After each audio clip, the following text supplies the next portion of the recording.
বলছি। আচ্ছা জানো তো তুই তাহলে কি করবি, শুধু খাবি? নমস্কার বন্ধুরা, মিষ্টি গৃহকোণের একটি ব্লগে আপনাদের স্বাগত জানাই। আশা করি আপনারা সবাই ভালো আছেন, সুস্থ আছেন। আপনাদের আশীর্বাদে আমরাও ভালো আছি, সুস্থ আছি। এখন একটু চা করে নিয়েছি, সকাল প্রায় 9:30 মতো বাজে। তো সবাই মিলে বসে একটু চা খাবো। আর সবাই বলতে আমি আর প্রলয়, আলাদা করে তো কেউ নেই।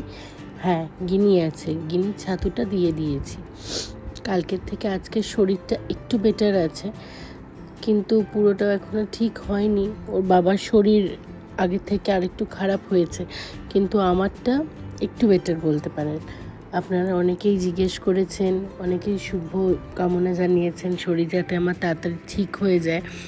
তার জন্য আপনাদের কাছে আমি অসংখ্য অসংখ্য অসংখ্য আপনাদের ধন্যবাদ জানাচ্ছি এবং কৃতজ্ঞতা স্বীকার করছি। আপনারা যে এই কদিনে আমাকে এতটা কাছের করে নিয়েছেন তার জন্য আমি সত্যি আপ্লুত। এখন একটুখানি চা নিয়েছি, ভাবলাম একটু আদা দিয়ে চা করব। তারপরে দেখলাম না, আদাটা দিয়ে যদি আমি এখন চা করি তাহলে দুপুরবেলা একটু মাছ করার প্ল্যান আছে, তো মাছটাতে আদা দিতে পারবো না। তো সেই জন্য ভাবলাম এমনিই করি। ওই চা নিয়ে এখন বসেছি, চা খাচ্ছি। ওদিকে ডেজি, মিষ্টি, গিনি সবাই একসাথে বসে আছে। একটু ফাঁকে বাড়ি থেকে ফোন করবে। বাড়ি থেকে ফোন করার দুটো বাড়িতে আমরা না সময় করে একটা ফোন করিনি, যাতে আমরা দুজনেই বাড়িতে কথা বলতে পারি। গিনি আছে, আমি আছি, প্রলয় আছে। এই 2-4 দিনে শরীর এতটাই খারাপ হয়ে আছে যে ভগবানের কাছে খালি প্রার্থনা করছি, ভগবান আজকের দিনটা কোনো ক্রমে কাটিয়ে আমাদের সবাইকে সুস্থ করে দাও, আর বাচ্চাটা যেন সুস্থ থাকে। যে কোনো মায়েরই এটা কাম্য থাকে যে বাচ্চা যেন সুস্থ থাকে। আমিও তার মধ্যে ব্যতিক্রম নই। আমার মেয়েটাকে খুবই সাবধানে রাখতে হয়েছে এই কটা দিন, যাতে ওর কোনো রকমভাবে অসুবিধা না হয়, কষ্ট না হয়। সেটার মধ্যে ঠাকুরের আশীর্বাদে, আপনাদের ভালোবাসাতে, বড়দের আশীর্বাদে ও কিন্তু সুস্থ আছে। কিন্তু মনে হচ্ছে প্রলয়ের অ্যান্টিবায়োটিকটা চালু করে দিতেই হবে, কারণ ও প্রচণ্ড পরিমাণে ওর কাশি হচ্ছে আর সর্দিটাও কমছে না। আমার গলা ফলা পুরো ধরে আছে, রীতিমতো সর্দিটা বসে গেছে, যার জন্য এতটা গার্গেল করেও কোনো রকম রিলিফ আমি পাচ্ছি না এদিক থেকে।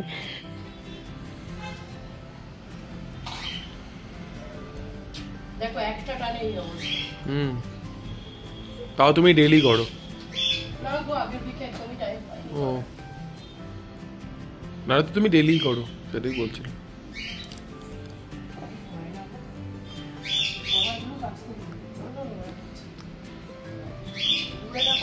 অবস্থা খারাপ, তোমারও অবস্থা খারাপ।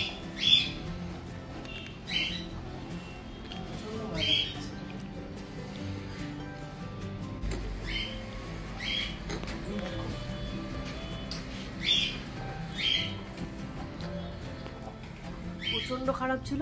আর আজকে প্রলয়ের শরীরটা প্রচণ্ড খারাপ, ও রীতিমতো স্ট্রাগল করছে, ওর এত নাক ফাঁক বন্ধ হয়ে যাচ্ছে। বুঝতে পারছি যখন কি করে কি রান্না বান্না করবো, কি করবো। আজকে অনেক কিছু কাজও বাকি ছিল, জানো, একটু বেরোনোর ছিল, কিন্তু যা অবস্থা দেখছি ওর শরীরের, কারণ আমি একা তো খুব একটা বেরোই না, ও শরীরের যেরকম অবস্থা দেখছি মনে হচ্ছে না আমি বেরোতে পারবো বলে। ওদিকে দেখো মিষ্টিকেও একবার মনে হচ্ছে ডাক্তার দেখাতে হবে, কারণ মিষ্টি ভীষণ অ্যাবনর্মাল বিহেভ করছে। অ্যাবনর্মাল বিহেভ বলতে ও না বল নিয়ে একটা এত ক্রেজি হয়ে গেছে, বল বলো, ওদিকে ওর টয়েসগুলো বলো, এমন করছে না, ওই সবসময় ওটাকে সেই আঁকড়ে ধরে হুই হুই করে কাঁদছে। ওই দেখুন এখন ওর বাবার সাথে বসে, ওর বাবা যদি একবার বলটা নিয়ে নেয় আবার কিন্তু শুরু করে দেবে। ওই দেখো, দেখতে পাচ্ছ, বুকের উপরে দাঁড়িয়ে পড়েছে।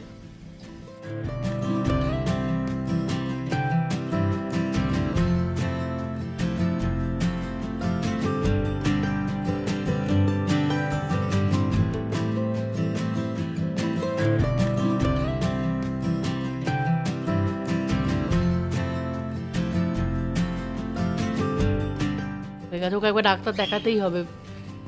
তুমি আগে নিজে ঠিক হও, তারপর ওকে ডাক্তার দেখাও।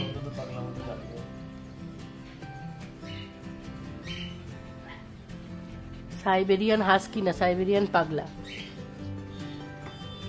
লাস্ট বারে হয়েছিল, মনে করে ডাক্তার দেখিয়েছি। ওখানে দেখো না গাড়ি স্টার্ট দিচ্ছে, আমি যখনই করছে রং করছে। আবার উঠে পড়ে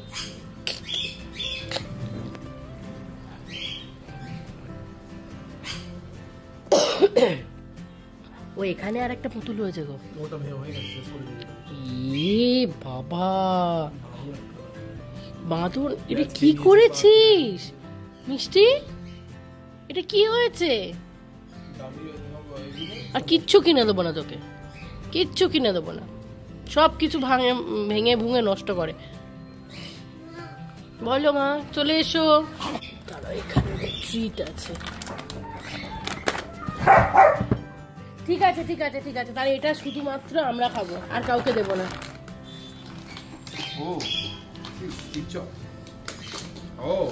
ওর তো কোনো ইন্টারেস্টই না, মিষ্টি আগে পাগল ছিল চিপচপ খাওয়ার জন্য।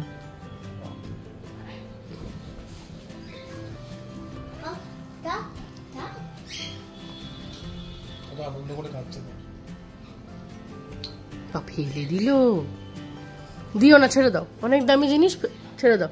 ডেজিকে দিয়ে দাও, ডেজিকে দিয়ে দাও।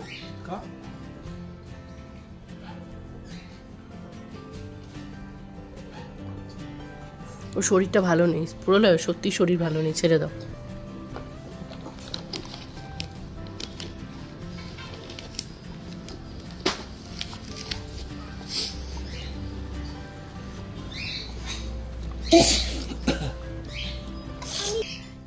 কি অবস্থা দেখো, আমাকে বলছে ও লুকোচ্ছে, মানে ও লুকোবে সেটা বলে দিচ্ছে, কোথায় লুকোচ্ছে সেটা আমি দেখতে পাচ্ছি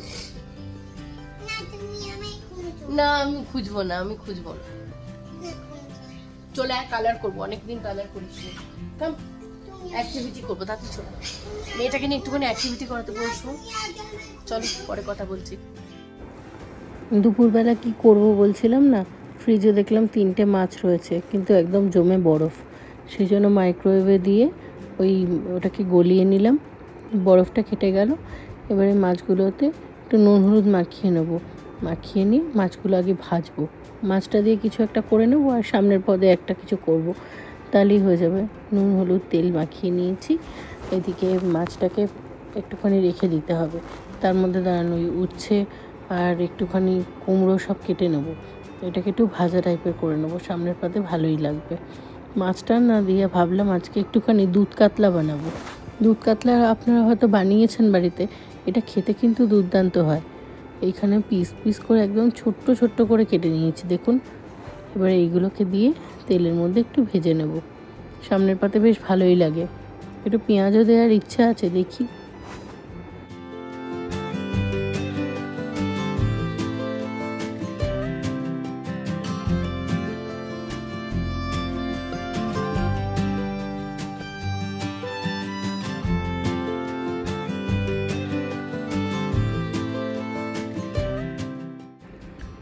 মাছগুলো এখন ভেজে নিচ্ছি, একটু হালকা করে ভেজে এটা তুলে নেব। এদিকে দাঁড়ান, আমার এদিকে একটুখানি ওই তেলটার মধ্যে পেঁয়াজ দিয়ে দিলাম। পেঁয়াজের পরে এটাকে একটু নাড়াচাড়া করতে হবে। অনেকে পেঁয়াজটা বেটে দেয়, কিন্তু আমি বেটে দিলাম না, এমনিই দিচ্ছি। বাইরের রান্না আপনি যতই খান, বাড়িতে বানানো রান্নার কিন্তু স্বাদ আলাদাই হয়, এবং সেই রান্নাটা শরীরের জন্য অনেকটা ভালো হয়। আমি ভয়েস ওভার দিচ্ছি রান্নাতে, তো হয়তো আমার গলাটা শুনে আপনারা বুঝতে পারছেন শরীরটা ভালো নেই, তো কিছু মনে করবেন না। এখানে পেঁয়াজ ভাজাটা আমার মোটামুটি হয়ে এসেছে। এবার পেঁয়াজ ভাজাটার মধ্যে দেখুন লাল লাল হয়ে গেছে, একটুখানি আদা রসুনের পেস্ট আমি দিয়ে দিচ্ছি। এটাকে ভালো করে মিক্স করব। আদা রসুনটা মিশে গেছে, একটুখানি কাশ্মীরি লঙ্কা দিলাম। এবার এটাকে মিশিয়ে নিয়ে দাঁড়ান, এটার মধ্যে একটু জল দিতে হবে, আর একটুখানি নেড়ে নিচ্ছি। নুনটা দিতেই ভুলে গেছিলাম, নুনটা ওই জন্য একটু দিয়ে দিলাম। তার আগে একটুখানি তেলের মধ্যে জিরে ফোড়নও দিয়েছিলাম পেঁয়াজটা দেওয়ার পরে, প্রথমে দিতে ভুলে গেছিলাম, তো ওই জন্য মধ্যেখানে জায়গা করে দিয়ে দিয়েছিলাম। আর এই যে টমেটোটা, মোটামুটি একটা বড় সাইজের টমেটো আধখানা দিয়েছি, ছোট থাকলে আপনার একটাই দেবেন। ওই দেখুন কিউই চেরি দুজনে আবার দুজনকে আদর করছে, এদের ভালোবাসা শেষ হয় না। এ ওকে ভালোবাসে, ওকে ভালোবাসে, আর মারপিটও করে প্রচণ্ড। দাঁড়ান মাছটার কী অবস্থা দেখি। এই দেখুন একদম কষে গেছে। এবার এখানে না আধ কাপের একটু বেশি দুধ গরম করেছিলাম মাইক্রোওয়েভে। সেই দুধটা আমি এই পেঁয়াজটার মধ্যে দিয়ে দিচ্ছি। ওই যে বললাম দুধ কাতলা বানাবো, সেই জন্য দুধটা দেওয়া।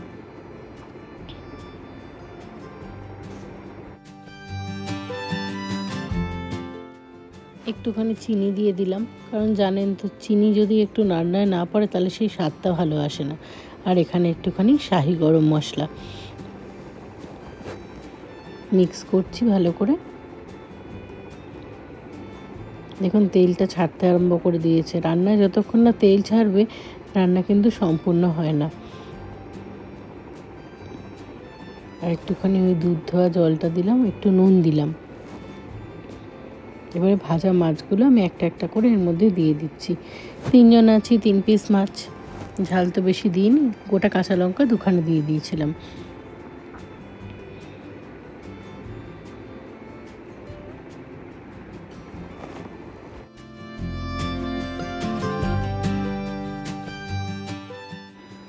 দুপুরে খাওয়া দাওয়া হয়ে গেছে, এখন সন্ধেবেলা একটুখানি ঘুম থেকে উঠলাম। উঠে ওই গিনি স্কুল থেকে যে ওকে কিটটা দিয়েছিল, মানে ওদের স্কুল থেকে একটা কিট দেয় প্রত্যেক বছর। এই নিয়ে গিনি 3 বছর স্কুল থেকে এই কিটটা পাচ্ছে।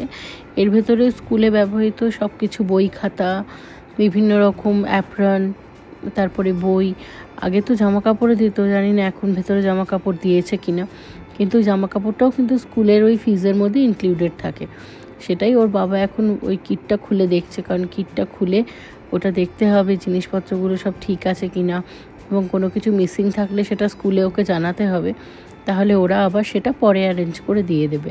প্রলয় এখন ওটাই বসেছে, কাঁচি দিয়ে এখন ওই কিটটা কাটছে। এটা অনেক দিন আগে নিয়ে এসেছিল গিনি, কিন্তু কাটবো করে আর কেটে ওঠা হয়নি। সেই এখন সময় পাওয়া গেছে, ওই জন্য ওর বাবা বললো এটা তাহলে খুলে দেখি কী দিয়েছে।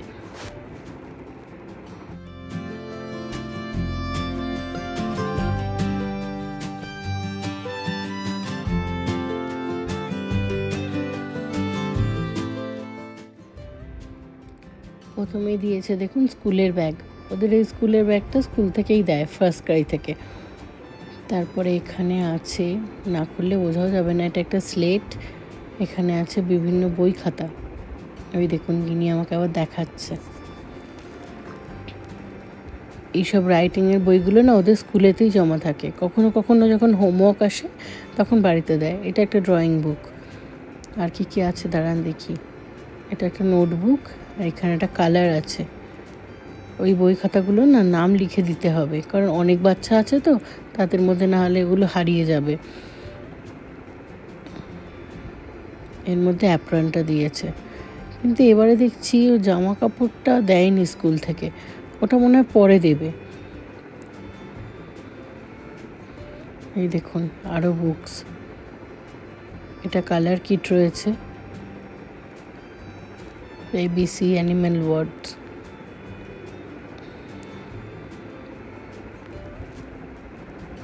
এটা একটা মানে পেন্সিল পাউচ দিয়েছে, টেন্সিল নিয়ে যাওয়ার জন্য। যদিও নিয়ে যাওয়ার ব্যাপার থাকে না, স্কুলেই থাকে ওগুলো সব জমা। এই দেখুন এটা হচ্ছে ফ্রেন্ডশিপ ব্যান্ড। ওদের স্কুলে যখন ফ্রেন্ডশিপ ডে সেলিব্রেশন হয় তখন এই ব্যান্ডগুলো সব বন্ধুদেরকে পড়াতে হয়। এবারে কিন্তু অনেক বই দিয়েছে, তাই ভাবছি এবার থেকে মনে ওর পড়ার চাপও বাড়লো। এটা একটা কালার বুক। হ্যাঁ মা, বুকস ওরকম করে ফেলতে নেই, রেখে দাও। মা তোদের হিন্দিও শেখাচ্ছে, এটা পুরোটা হিন্দির।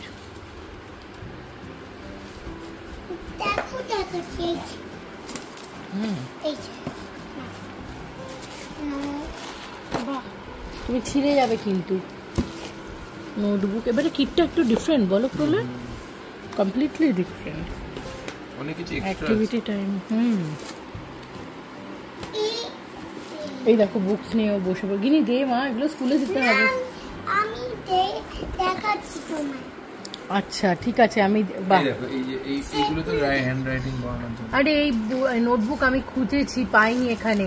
তুমি একবার দেখো না এখানে কোনো বই খাতার দোকানে যদি পাও, ওগুলো খুব ভালো হ্যান্ড রাইটিং প্র্যাকটিস করানো যাবে। স্কুলের ড্রেসটা কেন দেয়নি এটা আমি বুঝতে পারছি না।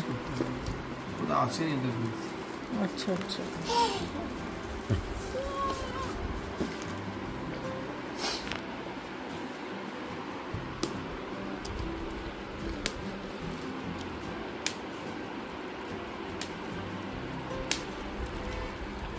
এই কি করছে? ফাটাচ্ছে ওগুলো বসে বসে? ফাটাতে খুব ভালো মজা লাগে।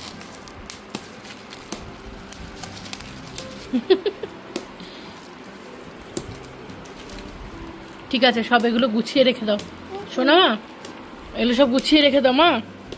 এটা আমি স্কুলে নিয়ে যেতে দেব না। হ্যাঁ মা, স্কুলে নিয়ে যেতে হবে না, কালকে রেখে দিই গুছিয়ে।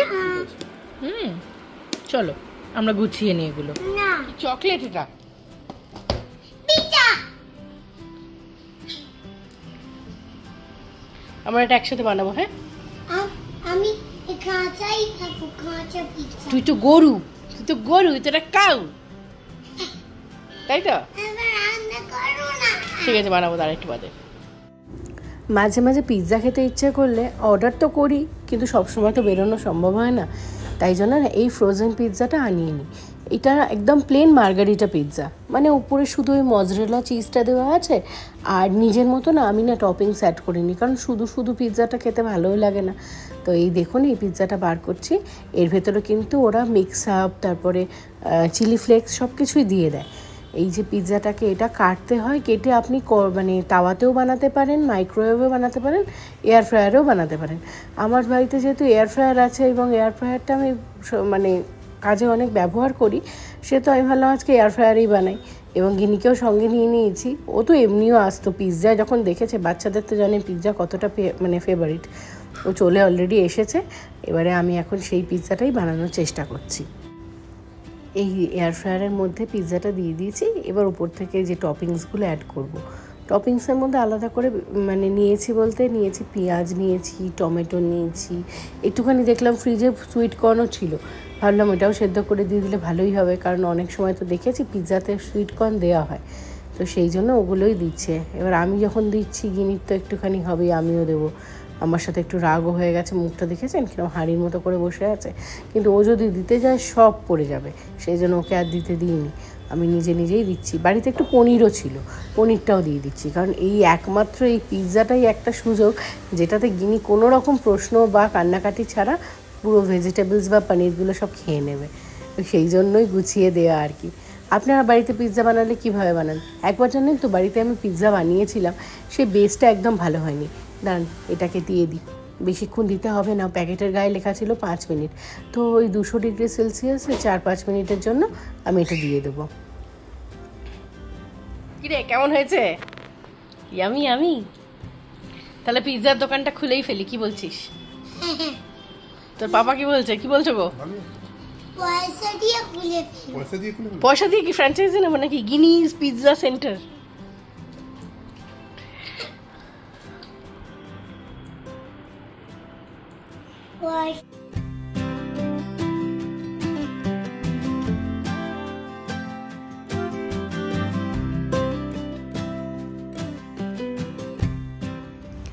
আজকে পিৎজা খেয়ে প্রত্যেকেরই একদম মন পেট সব ভরে গেছে। পরে আবার 2টো বানাতে হয়েছিল জানেন, ওইটাই আমাদের সবাইকার খাওয়া হয়েছে পিৎজা, কিন্তু একটুখানি রয়ে গেছে, ফ্রিজে রেখে দিয়েছি, কালকে গরম করে নেব।